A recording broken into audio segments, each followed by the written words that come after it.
तो दोस्तों आज का हमारा टॉपिक है UP board solution class 12 biology chapter 2 Pushpi पादपों में लैंगिक जनन sexual reproduction in flowering plants.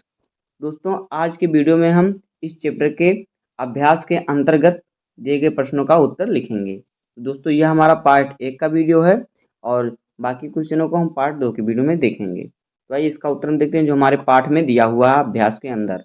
तो आइए देखते हैं, वीडियो को स्टार्ट करते हैं। देखिए पहला क्वेश्चन हमारा क्या है, एक आवृतबीजी पुष्प के उन अंगों के नाम बताएं जहां नर एवं मादा युग्मकोद्भिद का विकास होता है। तो आइए इसका उत्तर हम पढ़ते हैं, देखते हैं उत्तर इसका किस प्रकार से हो जाएगा। देखिए उत्तर, आवृतबीजी पादप पुष्पीय पादप हैं। पुष्प एक रूपांतरित पर्रोह है जिसका कार्य प्रजनन होता है। पुष्प में निम्नलिखित 4 चक्र होते हैं। का यानी नंबर 1 बाह्य दल पुंज, इसका निर्माण बाह्य दल से होता है। जो बाह्य दल पुंज होता है इसका निर्माण बाह्य दल से होता है। और फिर खा है दल पुंज, इसका निर्माण दल से होता है। और फिर तीसरा है ग नंबर पुमंग, इसका निर्माण पुंकेसर से होता है। यह पुष्प का नर जनन चक्र कहलाता है। और घा है जयांग, इसका निर्माण अंडक से होता है। यह पुष्प का मादा जनन चक्र कहलाता है। आगे देखिए, पुंकेसर के परागकोश में परागकण मात्र कोशिका से अर्धसूत्री विभाजन द्वारा परागकण का निर्माण होता है। देखिए जो पुंकेसर के परागकोश में जब परागण होता है तो मात्र कोशिका से अर्धसूत्री विभाजन द्वारा परागण का निर्माण होता है। परागकण नर युग्मकोद्भिद कहलाता है। अंडक के 3 भाग होते हैं, अंडाशय, वर्तिका तथा वर्तिकाग्र। अंडाशय में बीजांड का निर्माण होता है। बीजांड के बीजांडकाय की गुरु बीजाणु मात्र कोशिकाएं से अर्धसूत्री विभाजन द्वारा अगुणित गुरु बीजाणु से मादा युग्मकोद्भिद का अथवा भ्रूणकोश का विकास होता है। तो इस प्रकार से होता है मादा युग्मकोद्भिद का विकास या फिर भ्रूणकोश का विकास। तो इसी प्रकार से देखिए हमारा यहाँ पे चित्र है, यहाँ पे हमारा अंडाशय बना हुआ है। तो इस प्रकार से आप चित्र को देख सकते हैं और समझ सकते हैं आप पढ़ के। अगर आप बुक लेके पढ़ेंगे तो आपको ज़्यादा अच्छा रहेगा। तो इस प्रकार से आपको चित्र बना लेना है। अब देखते हैं अगला क्वेश्चन किस प्रकार से हमारा है। अगला क्वेश्चन देखिए क्या है, लघु बीजाणुधानी तथा गुरु बीजाणुधानी के बीच अंतर स्पष्ट करें।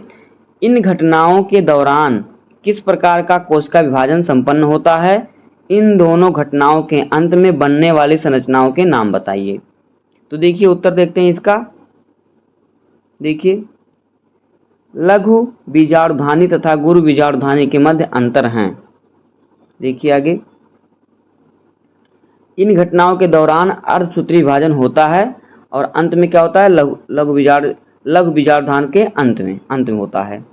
देखिए लघु बीजाणुधान की जो अंत में होता है, लघु बीजाणुधानी तथा परागण बनते हैं तथा गुरु बीजाणु जनन के अंत में गुरु बीजाणु बनते हैं।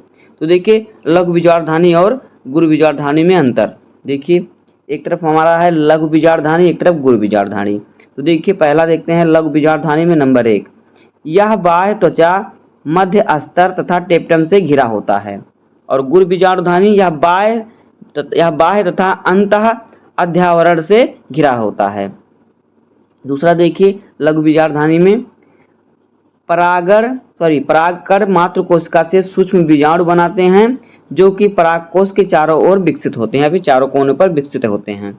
और देखिए इसमें गुरु बीजाणुधानी में गुरु बीजाणु मात्र कोशिका से गुरु बीजाणु बनाते हैं या बनते हैं जो कि अंडाशय में विकसित होते हैं। आगे देखिए तीसरा नंबर, लघु बीजाणुधानी में सूक्ष्म बीजाणु मात्र कोशिका के अर्धसूत्री विभाजन द्वारा अनेक परागकणों का निर्माण होता है। और गुरु बीजाणु मात्र कोशिका के अर्धसूत्री विभाजन द्वारा गुरु बीजाणुओं का निर्माण होता है। इसमें परागकणों द्वारा और इसमें अर्धसूत्री विभाजन द्वारा। इसमें अर्धसूत्री विभाजन द्वारा किससे, परागकणों से, और इसमें मात्र कोशिका के अर्धसूत्री विभाजन द्वारा। आगे देखिए चौथा नंबर, परागकोश के स्फुटन पर परागकण विमुक्त होते हैं। परागकण नर युग्मकोद्भिद बनाते हैं। देखिए परागकोश का जब स्फुटन होता है तब परागकण जो होते हैं वो विमुक्त यानी मुक्त हो जाते हैं, जिससे परागकण नर युग्मकोद्भिद बनाते हैं। अब देखिए गुरु बीजाणुधानी में गुरु बीजाणु से भ्रूणकोश बनता है जो मादा युग्मकोद्भिद का विकास या युग्मकोद्भिद बनाता है। आगे देखिए प्रश्न संख्या 3, देखिए क्या है। निम्नलिखित शब्दावली को सही विकासीय क्रम में व्यवस्थित करें। परागकण, बीजाणु जन ऊतक, लघु बीजाणु चतुष्क, पराग मात्र कोशिका और नर युग्मक। तो देखिए इसे हमें विकासीय मतलब पहले किसका विकास होता है उसके बाद किसका विकास होता है इस क्रम में लिखना है। तो देखिए उपरोक्त शब्दावली का सही विकासीय क्रम निम्नवत है। पहले बीजाणुजन ऊतक बनते हैं, उसके बाद पराग मात्र कोशिका बनती है, उसके बाद लघु बीजाणु चतुष्क बनता है, उसके बाद परागकण बनता है, उसके बाद नर युग्मक बनता है। ये हमारा हो गया तीसरे क्वेश्चन का आंसर। अब आइए देखते हैं चौथा क्वेश्चन क्या है। देखिए एक प्रारूप आवृत्तबीजी बीजांड के भागों का विवरण दिखाते हुए एक स्पष्ट एवं साफ सुथरा नामांकित चित्र बनाइए। तो देखिए यहाँ पे चित्र बना हुआ है आवृत्तबीजी बीजांड का। तो देखिए दोस्तों चित्र को अगर आपको चित्र बनाना है बोर्ड एग्जाम में तो आप अगर इसके भागों का नाम अगर आप इंग्लिश में लिखेंगे तो ज़्यादा अच्छा रहेगा, इसलिए मैंने इंग्लिश में लिख दिया है, ताकि अगर आप इंग्लिश में रखेंगे तो आपको हिंदी की बजाय अधिक नंबर मिलेगा। तो इस प्रकार से आपको चित्र बना लेना, आप स्क्रीनशॉट भी ले सकते हैं और इसे पढ़ लीजिएगा और दिमाग में बैठा लीजिएगा। वही देखते हैं अगला क्वेश्चन, क्वेश्चन नंबर 5। देखिए आप मादा युग्मकोद्भिद के एक बीजाणु विकास से क्या समझते हैं? एक बीजाणु से क्या समझते हैं? एक बीजाणुजक से क्या समझते हैं? उत्तर देखिए बीजाणु जनन यहाँ पे रहेगा, जो यहाँ पे है कि आप मादा युग्मकोद्भिद के एक बीजाणु जनन से के विकास से क्या समझते हैं। तो उत्तर देखिए क्या हो जाएगा।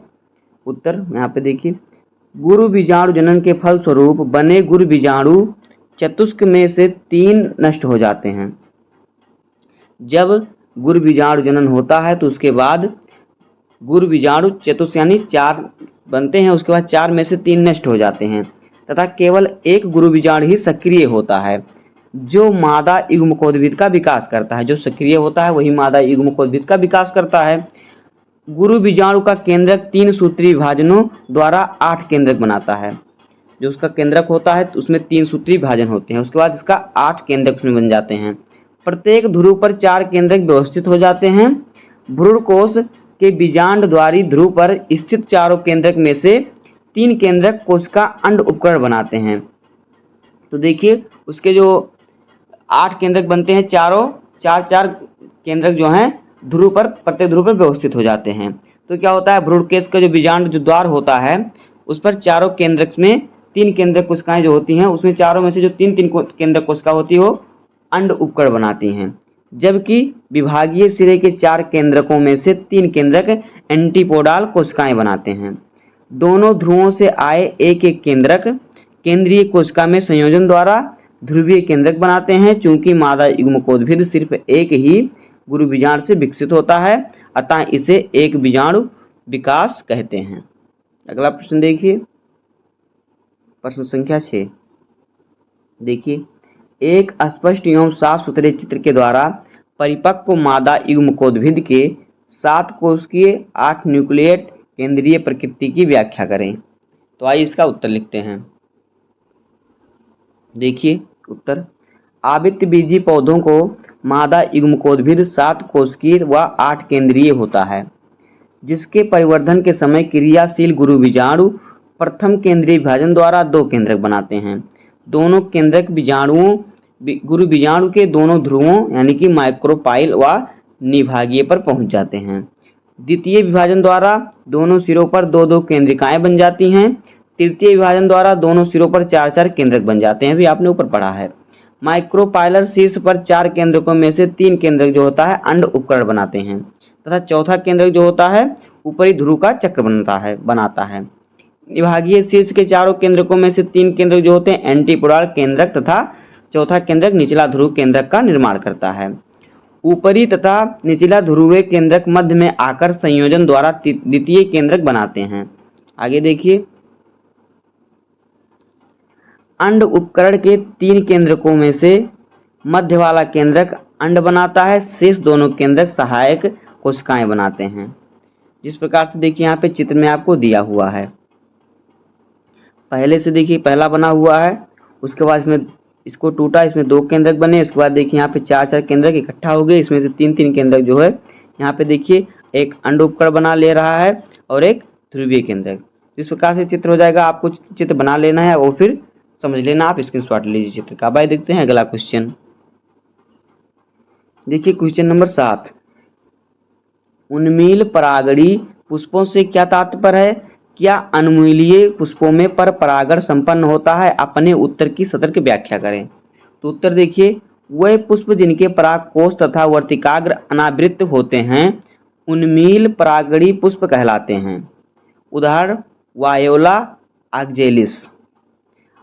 अनमीलिय पुष्पों में पर परागण नहीं होता, अनमीलिय पुष्प अनावृत नहीं होते, अतः इनमें पर परागण संभव नहीं होता।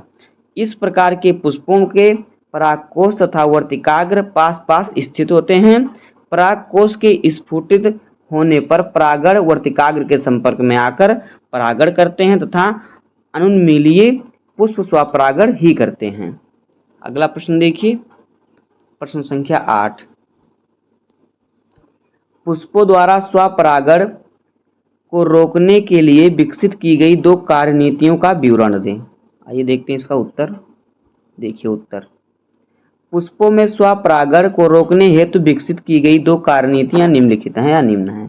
पहला है स्वबंधता, तो हेडिंग हमारा है स्वबंधता। तो देखिए सेल्फ फर्टिलिटी। इस प्रकार की कार्यनीति में यदि किसी पुष्प के परागण उसी पुष्प के वर्तिकाग्र पर गिरते हैं तो वह निषेचित नहीं कर पाते। उदाहरण के लिए देखिए, मालवा के एक पुष्प के परागकण उसी पुष्प के वर्तिकाग्र पर अंकुरित नहीं होते। अगला देखिए क्या है, अगला है भिन्न काल पक्वता। तो देखिए इसमें नर तथा मादा जनन अंग अलग अलग समय में परिपक्व होते हैं जिससे स्वपरागण नहीं हो पाता। उदाहरण देखिए सैक्सीफ्रेगा कुल के सदस्य। अगला प्रश्न देखिए, प्रश्न संख्या 9, स्व अयोग्यता क्या है? स्व अयोग्यता वाली प्रजातियों में स्वपरागण प्रक्रिया बीज की रचना तक क्यों नहीं पहुंच पाती है? उत्तर देखिए, स्व अयोग्यता पुष्पीय पौधों में पाई जाने वाली ऐसी प्रयुक्ति है जिसके फलस्वरूप पौधों में स्वपरागण नहीं होता, अतः इन पौधों में सिर्फ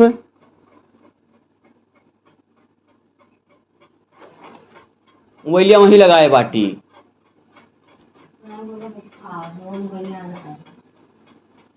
आना है।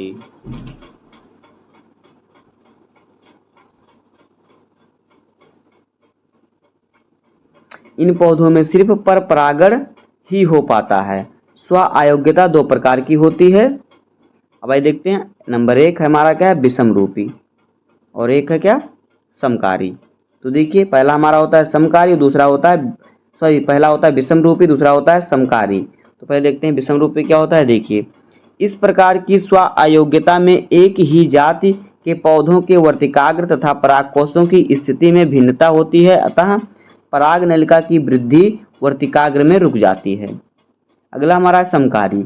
इस प्रकार के स्व अयोग्यता विरोधी यश अलील्स द्वारा बनती है या होती है। उपरोक्त कारणों के फलस्वरूप स्व अयोग्यता वाली जातियों में स्वपरागण प्रक्रिया बीज की रचना तक नहीं पहुंच पाती। अगला प्रश्न देखिए, प्रश्न संख्या 10, बैगिंग यानी बोरावस्त्रा आवरण या फिर थैली लगाना तकनीक क्या है? पादप जनन कार्यक्रम में यह कैसे उपयोगी है? तो उत्तर देखिए, बैगिंग यानी बोरावस्थावरण यह एक ऐसी तकनीकी है जिसके द्वारा परागण में ऐच्छिक परागकणों का उपयोग तथा वर्तिकाग्र को अनैच्छिक परागकणों से बचाना सुनिश्चित किया जाता है। बैगिंग के अंतर्गत विपुंसित पुष्पों को थैली से ढककर इसके वर्तिकाग्र को अवांछित परागकणों से बचाया जाता है। पादप जनन में इस तकनीकी द्वारा फसलों को उन्नतशील बनाया जाता है तथा सिर्फ ऐच्छिक गुणों वाले परागकण व वर्तिकाग्र के मध्य परागण सुनिश्चित कराया जाता है। तो दोस्तों इस प्रकार से हो जाएगा इन क्वेश्चनों का आंसर। उम्मीद है कि आपको वीडियो पसंद आया होगा। अगर आपको वीडियो पसंद आया हो तो वीडियो को लाइक कर दीजिएगा और चैनल पर नए हैं तो सब्सक्राइब कर दीजिए। मिलते हैं किसी नेक्स्ट वीडियो में, तब तक के लिए धन्यवाद। जय हिंद।